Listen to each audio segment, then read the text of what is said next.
Good morning. My name is Richard Lawson. Welcome to the Dean's Forum here at St. John's Cathedral. A warm welcome to everybody who's joining us online, and a warm welcome to everybody who's here in person. I'm joined by Diane Barrett and Lee Grinstead. I'll introduce them in a moment, but we'll start with a prayer. The Lord be with you. Let us pray. Oh God, we thank you for this day and this chance to gather at St. John's Cathedral and think about our community and these buildings and these grounds and this sacred place. Grant us always, as your leaders, wisdom to take care of this place and above all of this people and neighborhood. In Christ's name we pray, amen. So it's really nice to be with Diane and Lee. They are co-chairs of a task force. I think the official name is the Task Force for Campus Stewardship and maybe revenue generation. So it's a long, but it's largely about taking care of the building and grounds. This task force has been hard at work for almost, for a couple of years now. And I'd like to begin by asking Diane and Lee to introduce themselves and say a little bit about what you do professionally, or did do professionally, if you will. Oh, you have? I got one. I got one. And we'd hand it to you next, Diane. So I'm Lee Grinstead, professionally. So my background is actually in museums. I started by offering tours of the Hermitage in New Jersey. George Washington slept here, and Benedict Arnold hid in a house. I was stuffed into an 18th century dress when I was 12, because I was that size when I was 12. I've worked at the Denver Art Museum, at History Colorado, at the Molly Brown House Museum. I've worked at the University of Denver, and I work for a nonprofit currently that has 900 members and works on 6 continents. I run their grant program, and I'm a consultant. So that very mixed background professionally has prepared me for this task force by giving me a background in, I would say, historic property management, landscape. I've worked with architects. I understand planning, city planning background, facilitation, volunteer management, grant planning, grant writing, grant reporting, consulting, and working with consultants. And I think that's really the key things that I bring to this process. Thank you. Hi, I'm Diane Barrett, and I practiced law for about 25 years and got real tired of it. And bring the microphone closer. Yeah. There you go. I got too tired of practicing law. And Jack Finlaw, among other nice people, went to John Hickenlooper and said, she's been practicing for a long time and is real tired of it, and she knows how to get big projects done. So Hickenlooper called me in and said, I need somebody to wake up every morning thinking about Denver Union Station. And I said, I can do that, but it doesn't sound like a job. And he said, oh, I can make it a job. And so that was the beginning of the Chief Projects Officer of the City and County of Denver under 3 mayors. So I've built a lot of projects, and I'm excited to have something to do with this one. That's amazing. Just a couple things to add. Lee finished her term as senior warden at the end of 2022. Diane has served in a couple of different roles at the cathedral and in the diocese, perhaps most significantly being chancellor for the Episcopal Church in Colorado. The chancellor is a great term for vice chancellor. A vice chancellor, and largely under Bishop Rob's tenure, if I remember correctly. Real quick, before we dive into all these questions about kind of strategy, what you're hoping to do, all that stuff, just in a nutshell, and we'll start with you, Lee, just quickly, what does St. John's mean to you? And same for you, Diane. But quickly on this one. Richard, that's the most serious question you could possibly ask. We could spend the rest of the Dean's Forum talking about what it means to me. It means everything. Yeah? to me, yeah. I mean, I spend most Sundays here, and I drop in once or twice a week doing various things. Right. I don't know. I mean, it means everything. It's like the people, it's the place, it's the history, it's the building, it's the community, Sure. Yeah, it's everything. That's lovely. Dan, what about for you? I don't know. What she said. Perfect. Okay, so Diane and I get along really here's well. how we're going to structure this. I've got about 8 more questions that are on logistics, what they're doing and all that. And then we're going to have at least 15 minutes, at least, for your questions. And that's what we really, really want to get to. Now, before we dive in on the parcels, what you're looking at, the people you're working with, all that stuff, before we do that, what are your goals? And I know you've worked so hard on this. What are the goals here? Yeah, so the first goal I would say is, so we have 3 goals. I think of it as a 3-legged stool. Some of you in the room might be familiar with this concept, right? So it's a 3-legged stool. Think of it this way. This is one of the ways that I remember this, is that we think about it as stewardship of the property, the buildings, the grounds, the landscape, and the scale. We think of it as neighborhood integrity, the community, how we relate to our neighbors, how we relate to our mission, racial justice, social justice. It's our missional work, how we relate to Capitol Hill, how we relate to the city of Denver. And then it is around sustainability. It is around green environmental work. How can we invest in and be green? And also, how are we sustainable in the long run? How can we create funds to sustain the church in the long run? If you take any one of those 3 things away, we're going to be unstable, right? So those are our 3 legs. They're in tension.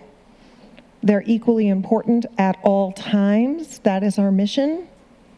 You can see them written out more articulately than I have just done so, we're going to hand that around. But all 3 of those things are always at the forefront of everything that we're doing and thinking about and holding when we're having our discussions and our planning. Dan, anything to add to that? I think we, for many, many years at St. John's, have understood that we own a lot of property and we're not doing a lot with it. Mm-hmm.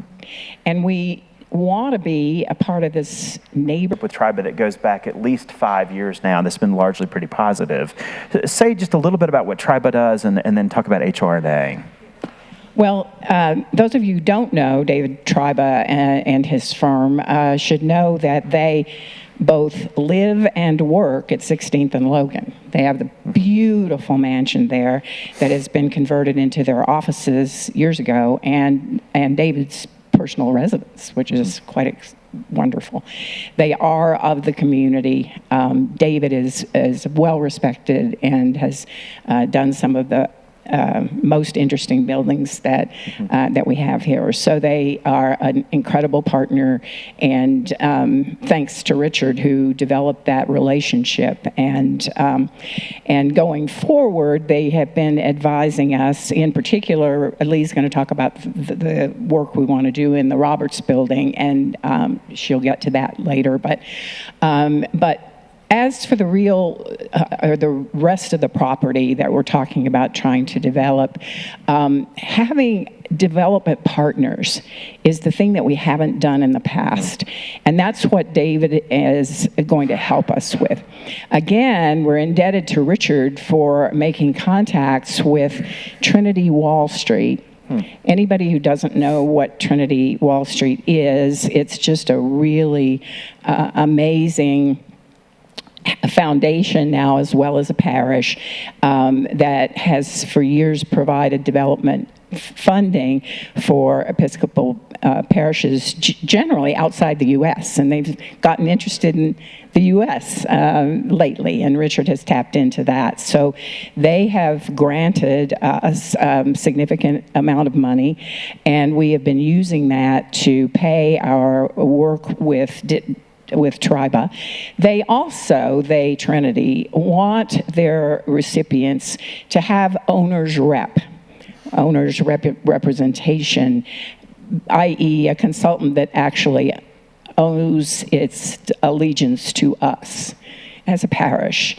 They encouraged us and helped us do a search process to find such a group, and our task force selected out of 4 proposals that we received, the one from HR&A. It's a New York company, very, again, well-respected, well-known, and they had done a significant amount of work with Trinity Wall Street, as luck would have it.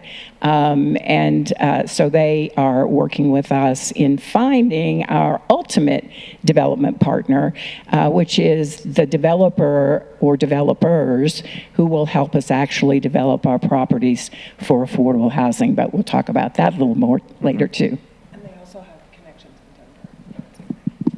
And HR&A also has some connections in Denver. They've lived, worked in Denver as well, and done work here in Denver on a number of properties as well, which is a nice connection. So let's dive in on space. So start to shift and think about literal space. And probably the dreamiest, most visionary things you two were working on, and the task force working on, is certainly in relation to what's called the Kimberly Apartments, we'll talk about that in a moment, and the Office of the Bishop directly behind us, or in front of all of you, and we'll talk about that in a moment. But before we do that, let's talk about where we are on this block. So here's what they're not imagining. They're not imagining any new use for Dagwell. They're not imagining any new uses for the staff offices, or the corridor and the Sunday school spaces on this main level, or for the cathedral itself, or for All Souls Columbarium. We know what we're doing in those spaces. Does everybody hear me? So we know what we're doing there. We're talking about adjacent spaces that are really underutilized and have been for decades. So one of the biggest is the Roberts Building. So if you, let me tell you what else they're not talking about. They're not talking about downstairs where the choir is either. That space is great. We did a huge renovation there about 6 years ago when we had to do the Garth work. What they are talking about in this building is the second and third floor of the Roberts Building. So let me tell you where it is. If you walked past the restrooms going that way, and took the right into the elevator, and then if you went up to the second and third floors, you would be in the Roberts Building. You follow me? Those second and third floors, they've had different iterations. We currently use them. There's a godly playroom up there. The archives are up there. We have a wonderful archivist. And then the third floor is largely used by youth. And then there's some storage too. So it's wonderful. It's all a great use, but it's a huge area, particularly the second floor where the St. Francis Chapel is. I mean, there are lots of spaces that are not used at all, and there's a lot of square footage up there. And you all are looking at that second and third floor. Tell us a little bit about those conversations and what might happen up there. So the short answer is we don't know. The Holy Spirit has not gifted us with the knowing yet. Right? However, what we're doing right now is looking at various scenarios. So right now we are working with Triba Architects and looking at various scenarios. So we are looking at what would happen if we were to do very little. So minimal improvements in finishes, very low improvement in finishes. That's like scenario 1. And then maybe scenario 2 would be to improve at a higher level the finishes, and maybe move a wall here, maybe move a wall there. And when I mean improvements in finishes, I'm talking about plumbing improvements and painting improvements and that kind of thing, upgrading the heating and the cooling. Any of you been up there in August? Just asking. Okay, so it's a little warm. So that we could have tenants. To what degree, we don't know. What kind of tenants, we're not sure yet. Missionally aligned, probably someone who could pay during the week. Right now, during the week, those rooms are not used. We don't know what it would look like. We're not exactly sure yet, but we're exploring that. We're exploring that. So what we want to do is see if we can get this campus more used by the community and see what that will look like. So those are the explorations that are going on right now. And I'll add an example that is sort of vague enough, but I'll give you a concrete example of one thing they're talking about. There's a nonprofit here in town that's outstanding. Most of you would recognize their name. And they approached us about right before Christmas. They need offices for 5 administrators and to use Monday through Friday with good enough Wi-Fi, good enough surroundings, and they would love to be here. And they've already done a tour, and they, even with the issues up there, they loved it. So something like that. Something like that. It would be a modest income stream for us, but that's not the real driver on Roberts. But it would be missionally aligned, so a good partnership, and it gets more people in and out of the building and gets us even more connected to neighborhood and to a nonprofit. Things like that. But what's interesting about what Lee and Diane are doing is there's it gives us a process for evaluating if that's a good idea or not. And I just want to underline that really quickly and say, as dean and rector of this place, we get lots of great ideas. And we get some bad ideas too. But we get ideas every month, every 2 or 3 weeks, and sometimes every week, we get ideas from parishioners. Keep them coming. Keep them coming. What is great about having this task force, and especially with Diane and Lee at the helm, is it gives me as dean, I can say, we've heard from this nonprofit, they want 5 spaces, what do you all think? And then I've got professionals here that can help us and help Audrey Chapman, the director of operations, evaluate if it's a good idea, why, how we're going to do it, et cetera, et cetera. Anything more on Roberts, and then I want to shift to the bigger parcel, which is Kimberly, because I know we want to spend a lot of time on that. Anything more on Roberts for now? People can ask questions. All right, great.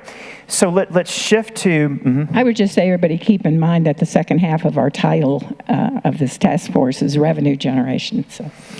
So let's just imagine for a minute you're on the front steps. I'm such a visual person, so forgive me if this doesn't work for you, but I think there are a lot of visual people in the room. If you're on the front steps of the cathedral looking across the street, on the corner of Washington and 14th is currently a boarded-up apartment complex called Capitol Hill Apartments. That's the apartment complex I've told you about a few months ago. There was a fire at the end of summer. That apartment complex is a Section 8 situation owned by a California family, and they've got it all in trust. That building's had ups and downs. There's a lot I could say about it. It is currently boarded up. It is arguably going to open back up again. I mean, they're putting in carpet right now, so we'll see at what point that opens back up. That is not our property. What is our property is directly behind it, the St. Francis Apartments at Cathedral Square. It opened literally this month in the year 2018, so this is its 6th anniversary. St. Francis Apartments works brilliantly for so many reasons, and it's not surprising why. It is what's called permanent supportive housing. It's 49 units. The cathedral gave the land in a 90-something year lease to the St. Francis Center for about $1 a year. That means after 90-something years, that property will return to the cathedral, and you could repurpose it, do the same thing with it, etc. And St. Francis Center manages all of it. So here's how it works. It's exactly what you can pick up on if you're paying attention. We do ministry there in partnership with residents and in partnership with the social worker, Kathy Carfrey, who runs everything day to day. We have no say in who gets a room there, if there's an issue there, designing new programming. They handle all of that. They handle their budget. They handle everything. So we don't do that, which is great for us because we're not qualified to do that and we're not staffed to do that. But we get to do meals there, we get to do bingo there, we get to do burials there, we get to do other things there that we're really good at because we're a church. You follow me? So that model works really, really well. What has arguably has worked well and not so well, and we'd have to have a whole novel written about it to describe it, would be the Kimberly Apartments. So the Kimberly Apartments you own as the cathedral. It's on the corner of 14th and Clarkson. The Kimberly Apartments has had a variety of ups and downs and iterations for decades. Currently, it is what's called naturally affordable housing. There are about 20 people there. Naturally affordable is a category of affordable housing, and it literally means what it says. It just naturally happens to be affordable, and it's not been permanently designated as so. It's actually a really important category of affordable housing. For 6 years, that's what it's been, and going back to my first year here, for several years through 2017, 2018, it was the urban campus for Wartburg College, which is a Lutheran college in Iowa. And I'm going to say this online, even with being on TV, because I think it's so interesting. They're in Iowa, and they wanted an urban experience, and I'm not making this up, and Chicago was too much for them. So they picked Denver. And I don't necessarily see that as a compliment to us, but so they had an urban campus here rather than Chicago. That is literally true, and that went okay. That went okay. There were kind of ups and downs with that, but they chose to close the urban campus in 2017, 2018, and then it shifted to these naturally affordable apartments. Why don't you say just a quick word, and Diane, why don't you do it, because you're going to do a little presentation this afternoon for vestry. Remind us that Triba did a building assessment about 2 years ago to see what could we keep it open permanently, what does it need put into it, what's the real state of it, and what did they discover? Well, the ultimate discovery was that it would cost somewhere between $2 and $5 million to even bring it up to where we could be proud again of letting people live there.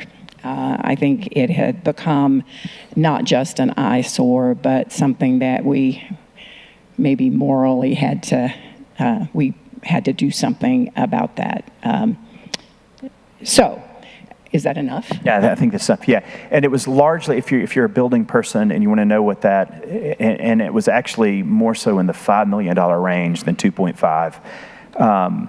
It's the building systems. So we're talking about the boiler, we're talking about the electrical, and major water problems there as well, and the roof. So it's quite significant. Now this is starting to get visionary. How working with HR&A. What do you foresee going on across the street at the Kimberly?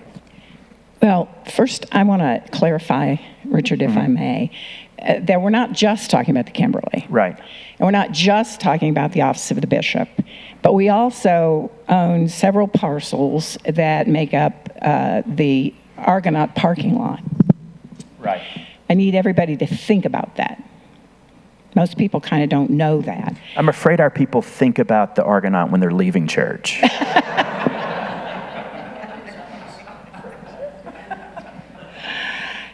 If you think about the kind of property that is, and if you think now about the fact that Colfax is going to have a BRT that is going to be absolutely unbelievable for the economic development. Say bus rapid.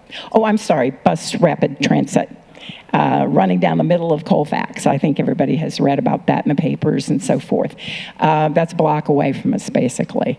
And the economic development there is going to be great. We believe that the properties that we own can be developed to provide real affordable housing for real people. And we think that it will be our pleasure, if not our responsibility, to provide that for this Capitol Hill area. That I wanted to say that so that everybody knows that we're talking about a significant amount of property and that we can have a significant impact in the neighborhood. What question did you just ask me? What else would you say about what you're imagining for that corner? Because it's zoned for much larger. It's zoned for 8 stories. And potentially under new rules and regulations, we might be able to go a little higher, and if we can do some other things. It is. We also have the Office of the Bishop, which is also zoned for height, and we have, as I say, realized that what we really need is development partners. Our partnership with St. Francis has been extremely useful, and there are private developers, believe it or not, who can share our mission with providing affordable housing, so either private or public corporations. We envision a partner, or 2 partners, or 5 partners who will help us develop those properties, who will do the development process, pay for it, and we are land rich and revenue poor. And if we have partners who are the opposite, we think we can make real strides and really be part of this community. I don't know if you've noticed, but the 13th Street businesses, they're great. The proprietors are fascinating individually. They want to be partners with us. They don't want to be afraid of this big fancy church in the middle of 13th Street. They like the church, and they like that we have plans to bring more people, to house more people. So that's what we think as we do the work that we're doing. Lee, would you say a quick word about, you also imagine on the bottom floor of whatever would be at the Kimberly, that it could have, say what on it? So the Kimberly or the building here on this corner, in connecting in some way to the community. So a community center, something that would bring in community, a third space where community activities could take place, after school activities, multi-generational activities, everything from coffee houses, sewing circles, classes, activities that would engage and work with people in the community. So you could have retail spaces, you could have classes, you could have ESL, you could have a podcasting space, you could have anything. Whatever was driven by and engaging, if it was the Office of the Bishop side, engaging with the retail and the other active community members there. That's really important, opening up this corner. Right now, you've got this highway coming down, and you lose the activity with the other retailers. So I want to add, and then I want to say a lot more about Office of the Bishop and unpack that a bit for us. I want to tell you one of the things, I would just be, show of hands, how many of you live in Capitol Hill? Raise your hand, please. 1, 2, 3 households. And that doesn't surprise me. Most of our people come from outside of Capitol Hill. Can I ask how many of you have lived in Capitol Hill? Much higher percentage, right? Yeah. Yeah. Little bit higher. So I want to just say one thing, and we're not going to unpack this, but I want to say just kind of trust me on this, because I come here almost every day. I know when you come in to the cathedral, on a Sunday or maybe even on a weekday, it might look really busy in the neighborhood, and it is. There's a lot going on every day. But I'll tell you what's not going on every day or that often. You actually don't see a lot of residents that are in the Kimberly or in the St. Francis apartments, or when the Capitol Hill apartments was open, or even across Washington and those sort of townhomey type things. You actually don't see as much foot traffic as you should for the density right around here. And what that says to me, and this doesn't take a rocket science to know it, that there aren't a lot of gathering places. And a gathering place could be a coffee shop, but also could be a market with a sliding scale, or it could be something that functions as a kind of community room for something else. And looking at that, what gets people together across socioeconomic boundaries in physical spaces is huge need in this neighborhood. Okay, among other things, I mean, there's a lot more that's needed than just that, but it's talking about building community. Okay, Office of the Bishop, and then I want us to touch on the stakeholder meetings you've done outside the parish with those business owners and with residents and with nonprofit partners, but we'll do that next. So Office of the Bishop, here's how this works. So when you come into the Welcome Center, I'm going to belabor this a little bit because we've got new people and not everybody knows this, so forgive me if you understand this backwards and forwards. When you come into the Welcome Center, the building on the right, immediately behind me, it was built in, what would you say, Ginger? That's a 1960s, 70s building, 1960s? Yeah, it's the building... The third iteration, but it's the building, it's certainly the newest building on the block, and it's the building that doesn't look like the cathedral. How about that? Yeah. Okay? So it's the one on the right. It's the Office of the Bishop. The bishop is Kim Lucas. The jurisdiction of that she has is the Episcopal Church in Colorado. The Episcopal Church in Colorado is literally the entire state of Colorado, more than 100 parishes. So unfathomable to think about what they oversee from that office. They currently, post-COVID, I think they work in the office 2 days a week, and then they're largely remote, working from home and online and such. So there's not a lot going on in one sense, I don't mean that negatively, at the Office of the Bishop currently. It's used 2 days a week. They have, with the cathedral, they are in one sense, and Larry Keeter, our chancellor, is here in the back row, and he can explain this better than I. They have the property, and they have a long-term lease with the cathedral that goes through the year 2074 for about $1 a year. And once that lease is over, there's not anything. So it would be a new arrangement, a new something, and who knows what that would be. And as Larry often says, 2074 is not tomorrow, but actually we can start imagining and looking out, 50 years from now, and we should, arguably. Your task force, HRNA and TRIBA, believes that corner, as surprising as that might be to some of us, that this corner is immensely important for this neighborhood. Will you say a little about that? It is. It has a direct correlation, one, again, as I was saying, to the relationship to the business community. It has sort of an entrance and a face to the neighborhood. The connection to the neighborhood is important. Right now when you come down, you have this corner, right?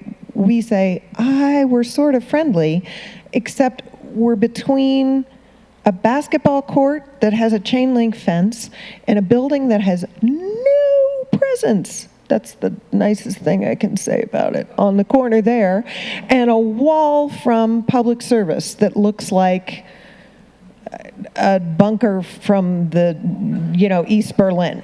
So there is nothing that says welcome on this side of the street. Without addressing that corner, you just fly by here at 45 miles an hour, and then you sort of get narrow and slow down, and you have bunkers along the sidewalk here. Very unwelcoming, and you see dumpsters in the alley here. We're not creating a welcoming presence. We're not entering here you could fly by this side of the church and never know we're here. That to me says a lot, right? We could do something really important here and bring people in. That's really good. So I want Diane, you to address it from a different angle. In talks with HRNA and TRIBA, what could happen? And then I'll say a little bit about then what would happen with the Office of the Bishop. I'll handle that piece. But what could happen on that corner if you were looking at it carte blanche? Well, yeah, virtually anything could. I mean, the zoning allows, as we mentioned, allows us to go very high.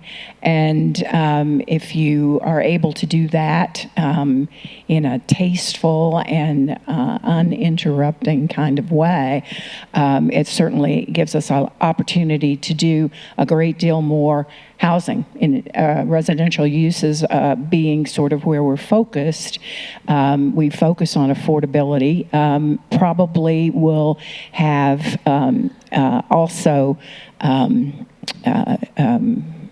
some not affordable units simply to pay for the affordable units. It's probably going to be mixed income, mixed use, which is fancy talk, and it doesn't really happen very often, unfortunately. I think we can do it here. I think we have a unique situation in which that might work. The HRNA folks are in the process of looking for development partners, people both here in Denver and Colorado, as well as national firms who are looking for just this sort of opportunity to do mission and to do profitable residential housing in great need, which is in great need, everybody knows right now, all kinds of housing. And can I get on my soapbox 1 minute? Remember that in order to have affordable housing, you have to have housing, supply and demand. You have to build more housing all together in order to build affordable housing. It's just simple economics, and people are starting to kind of understand that. But I think we can be in the forefront here, and we can really do some good. I think one of the things you could cover really quickly, and if there are more questions about it during Q&A, but you are vestry included, finance committee included, task force included. You all say what you're imagining is not going to be a lease for $1 a year, that it's a new day looking ahead. So in other words, the financial arrangement with the Office of the Bishop made sense in time. The financial arrangement with the St. Francis Center has certainly borne great fruit. But I think everyone says that's not what you're looking for next time financially. Right. Okay, I want to say a little bit about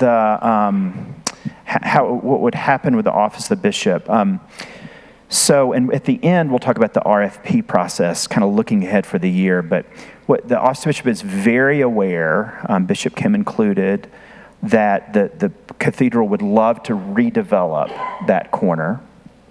And we all know that if the cathedral had a great plan, great development partners, then what we would have to do in that new development is secure space, a new floor for the Office of the Bishop, and then Larry, as our chancellor, our lawyer, would, with their chancellor, our lawyer, rework a new lease going forward. Would that lease go beyond 2074? Who knows? Probably, maybe, but they would handle all of that.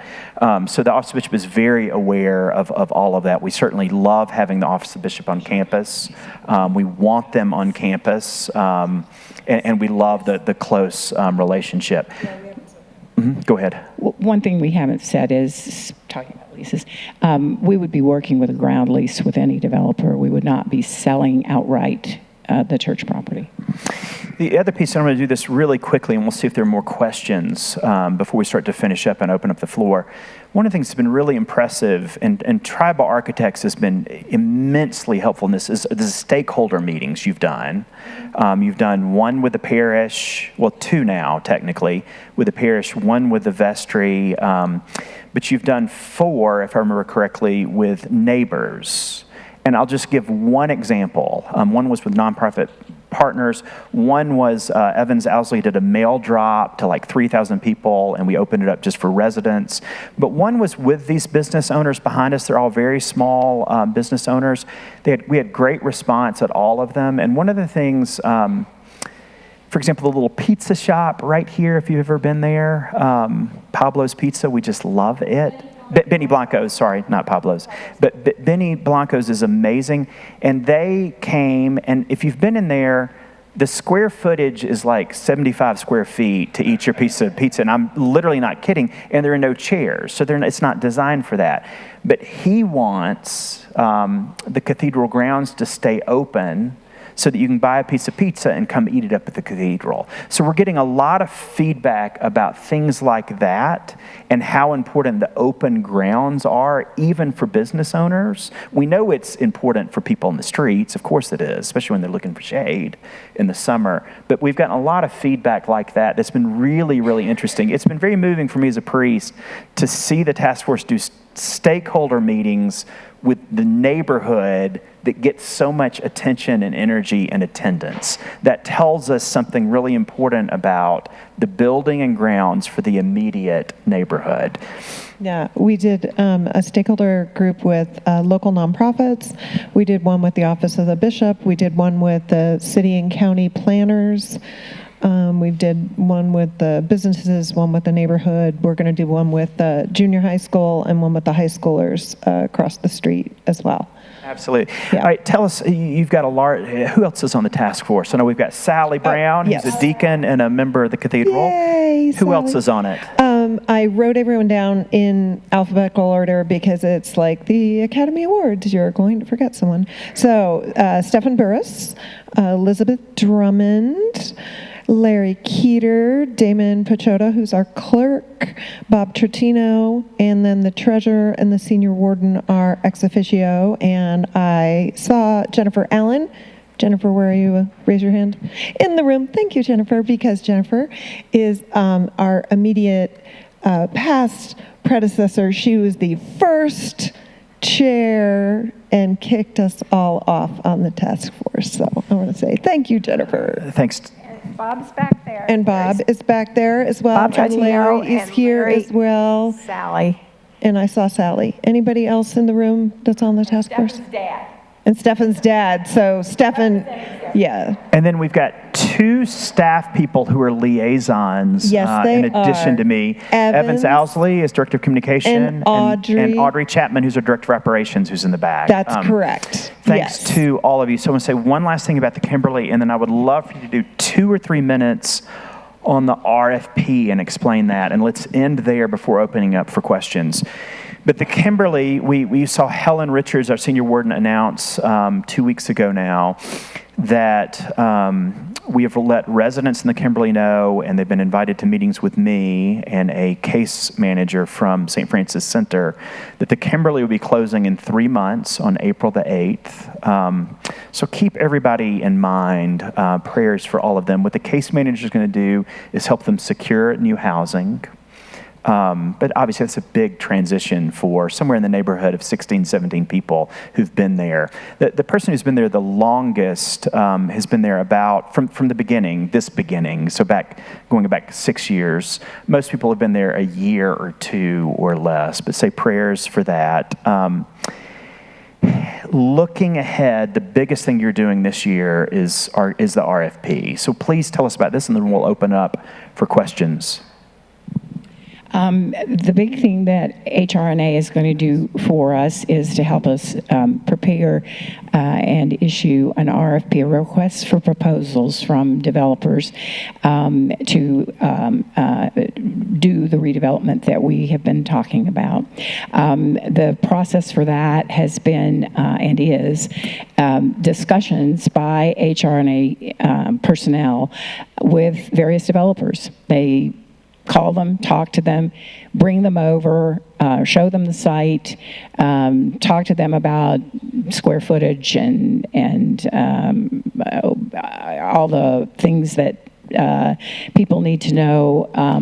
And as people comment, they note what the ideas are and what the concerns are, and in so doing, they are developing this document which will be distributed really widely.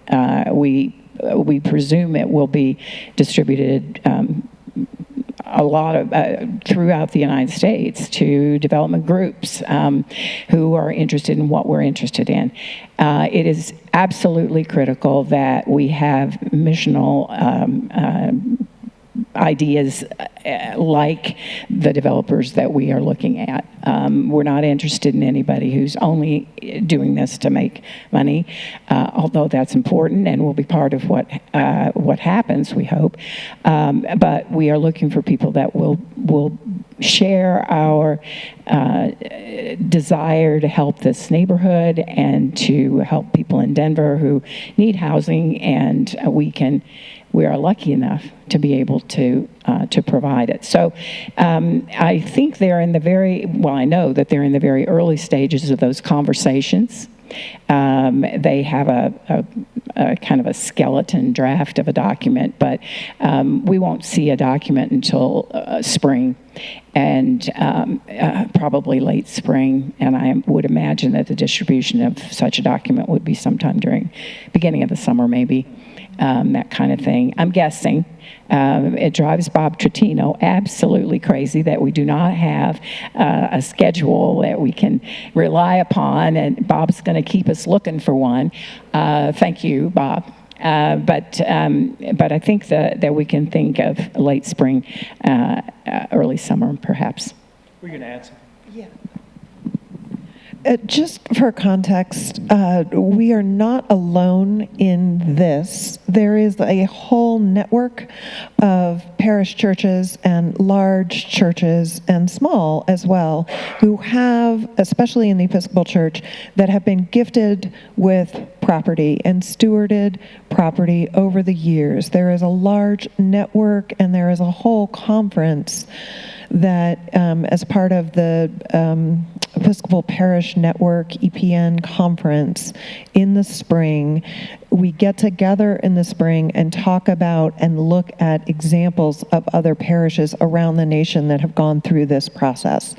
And we will be meeting in Houston in early March to see examples of other parishes. Evans and I, and possibly others from the task force, will be there to meet and talk with others that have gone through this. So there are communities around the nation that have done this. We were in Jacksonville last March and learned so much from others that have done this before.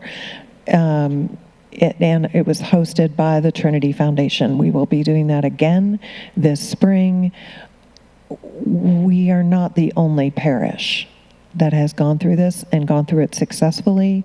We're learning from others. We're doing this in a very strategic way. I want you to feel confident about that. Let's open up for questions. Tony will come to you. We'll start in the back, because I know there are people back there. If you'll raise your hand, they'll come to you, say your name and what your question is. If once somebody's asking a question, the next person will then raise your hand and cause Tony to see you.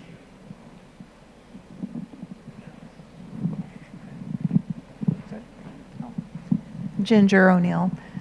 When you send out the RFP, I want to be sure the quotes you get back, the proposals, include some interesting, not garish design on the exterior of these buildings, because they are adjacent. Mm-hmm. And I'm horrified at some recent developments, like in the last 10 years, where they slap a color on there to make it bold. These are adjacent to a nice, beautiful cathedral. I want to make sure they look appropriate for the property. That's great, Ginger. That will be very important, and I guarantee you that when we get responses to the RFP, they will be flashy, and you will see what the developers think it's all going to look like. That's just to start. and things will change rapidly after that. But yeah, you'll see a lot of very interesting pictures, and you'll have an opportunity to make changes and let people know how you feel about that. All of us will, obviously, at one time or another. Good comments. Thank you. And ultimately, we will be subject to landmark review because we're part of a Denver landmark, and they have landmark review status. So there's that. Amy Davis. First, I'd like to say thank you guys to the whole committee for the very important work that you're doing. So in looking at this, I would like to ask a little bit about the revenue generation.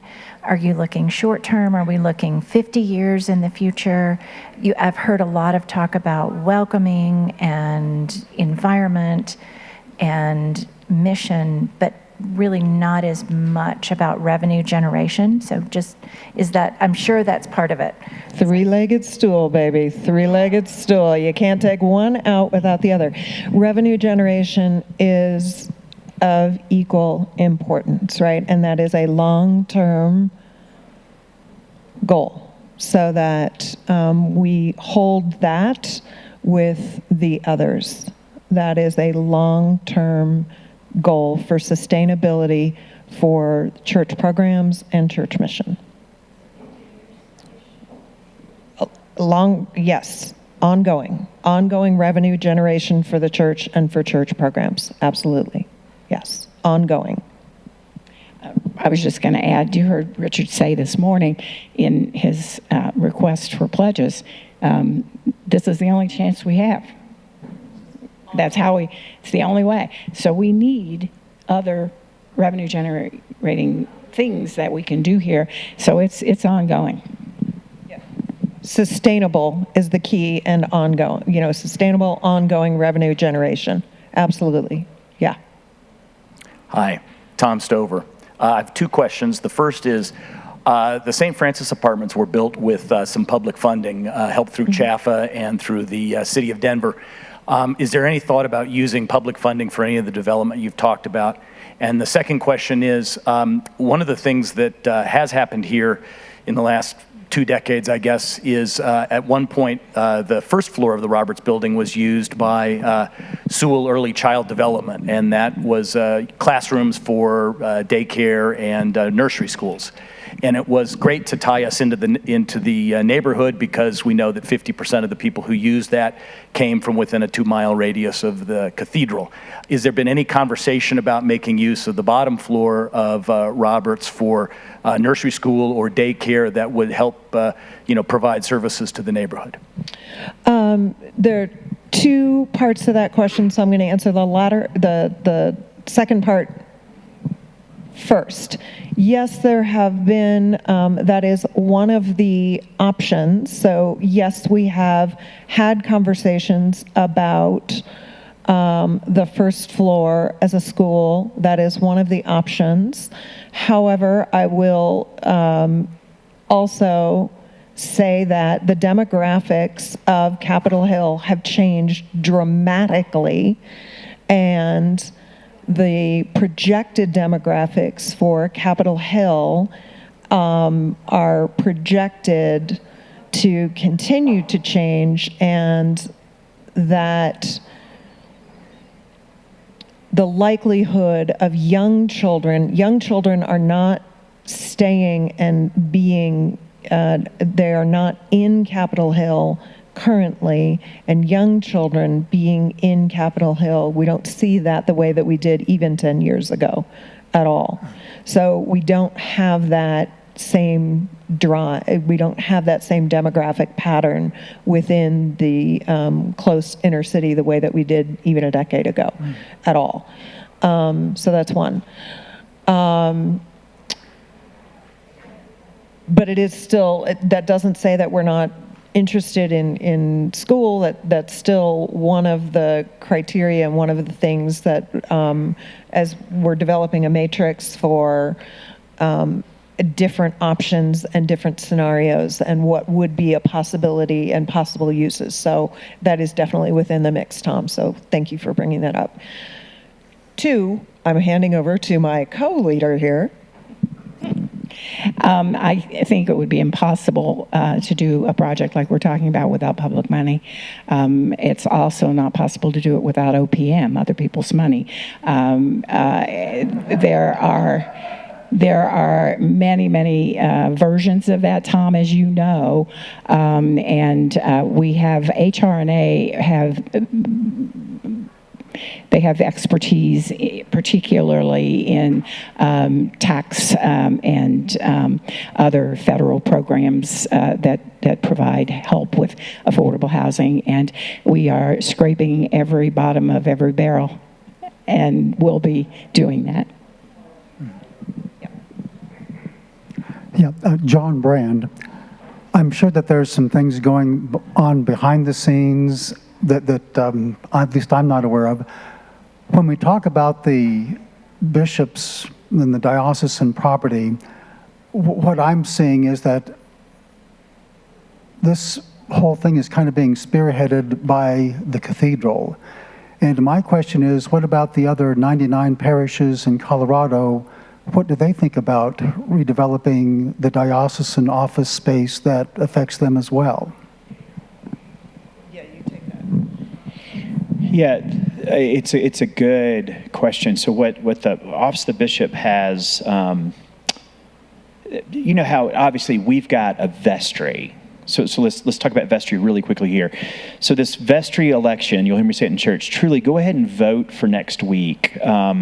Do it online. It helps us to go ahead and have a quorum early, and it just makes things a little bit easier for next Sunday.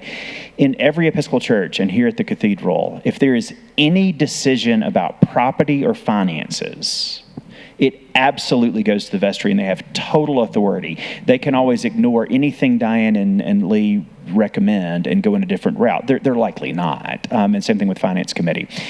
On the Office of the Bishop side, you've got a bishop, and then you've got a standing committee that has real authority as well. So what if something changed, you would see Bishop Kim and the standing committee and others work out shepherding a process to get feedback from their constituent, parishes and others in the diocese. And I'm certain that's something that they would do. We are, it's for them to do that, it's way too early for them to do that now, probably, because we don't even have a proposal for them to consider. But that's something that would occur later.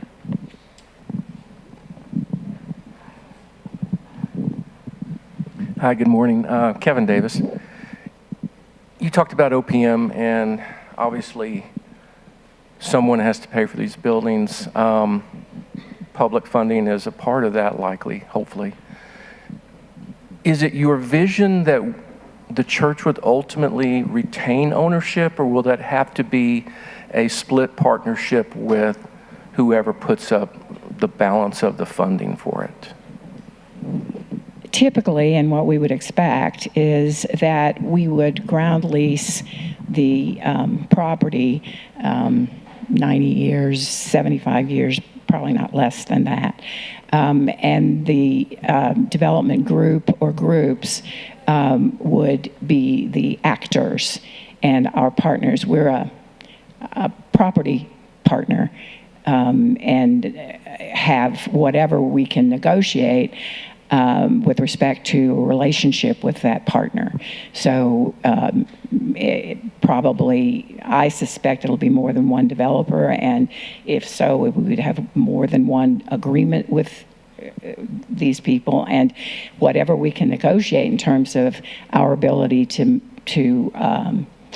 retain the ability to influence and or make decisions will depend on the ultimate agreements that we reach. That's all Larry's business.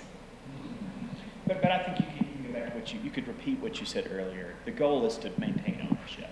Right, yeah. And work through Of the land.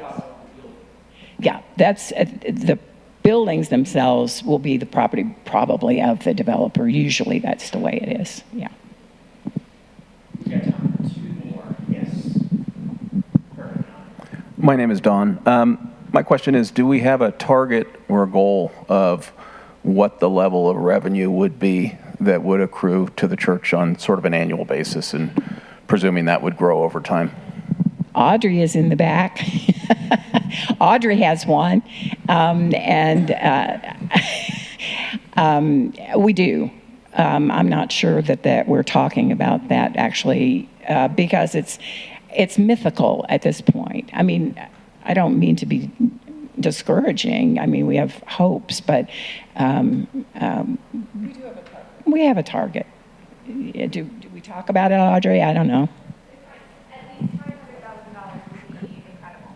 Yeah, at least $500,000 annually. Predictable, not based on the whims. Can you hear me okay? I never talk on microphone. Not based on the whims of the market.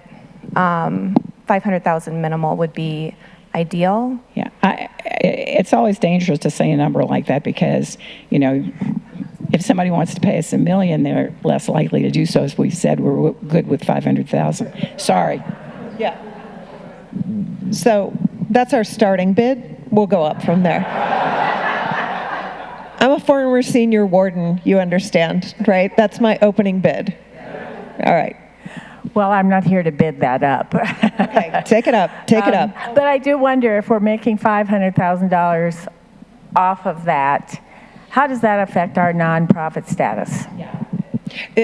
We are working on a very excellent question, and we are we have conversations around that too, you can imagine. So, yeah, we have retained a lawyer who works in that area only for about 40 years, and we have faith that he will keep us on the straight and narrow on that. It's good to point that out because it's very tricky, and we obviously have to be very, very cautious, and we are going to do everything to be as cautious as we need to be. Yeah. I was just going to say Tom Stover scooted out, so but I wanted to, after his comments, just make sure that everybody understands that we are being advised legally, not only with our own chancellor, Larry Keeter, who's fabulous, but individually by people that have expertise beyond the general expertise, and we're awfully cautious. Yes. Don, did you have a follow-up? Did you get enough? We've got time for one more. Yes.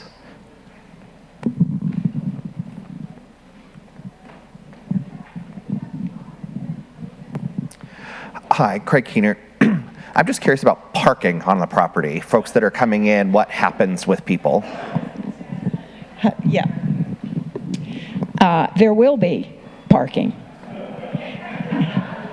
It's very likely that we will not have any underground parking, or at least a minimal amount, because it's so expensive to go underground.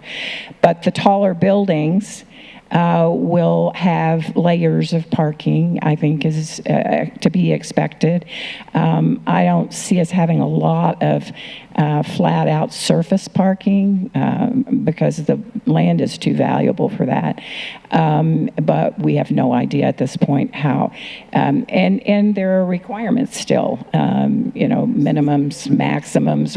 It either can be applicable in a given situation under certain zoning. So we don't know, but there will be parking. We have to, actually, with respect to the Argonaut, we have to provide them with some parking under our documentation with them as well. So parking will be a serious matter, and it will impact what we can do. You're absolutely right to ask the question, but we have really no answer for you until we see a little more toward design and that sort of thing.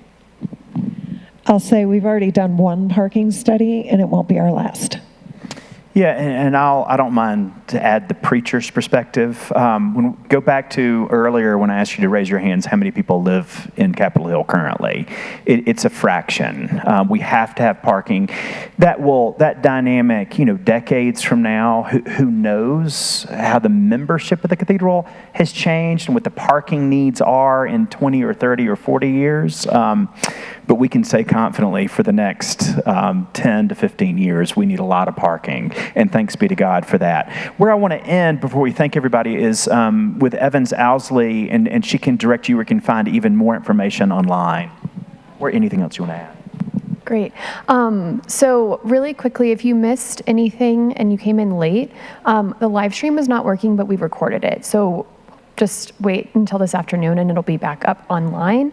The best places to keep in touch with the work that we are doing on the task force is subscribe to The Voice and read it every week. We post articles when there's more relevant information. We'll make sure to include the link to this forum in The Voice for the next week or so. And then also online on our website, if you look at the About tab at the very top, there's a drop-down menu, and there's another tab that says Campus Stewardship. If you go there, all of our past articles are there, any documents that we have, the names of the people on the task force, et cetera. So those are the two best ways to keep in touch with the work that we're doing. Perfect. And before we thank them, last, truly, I know that not everybody loves speaking in a microphone in front of everybody. So if you have other comments, other questions, and truly other ideas, be in touch with Diane and Lee. We love the conversation through any medium, and that's incredibly helpful. Don't hesitate to stay in touch. Helen Richards, as chair of the board or senior warden, is very involved. This task force makes regular reports to the finance committee and to the vestry. Ultimately, at the end of the day, the vestry is the one that has authority, to make any decisions over property, as does the standing committee of the diocese and the property committee of the diocese. Property is never owned just simply by an individual parish, and that goes for the cathedral as well. They certainly trust us to make wise decisions, but we're in constant touch with them over, say, even if we did something at the Kimberly that was different. We wouldn't have to go to them over something we're doing in the Roberts building. But if there were a long-term lease, the Office of the Bishop would need to sign off on it on the same way they did when you all did the St. Francis apartment. So know that there are a lot of people involved. And last but not least, please join me in thanking Lee and Diane and the task force.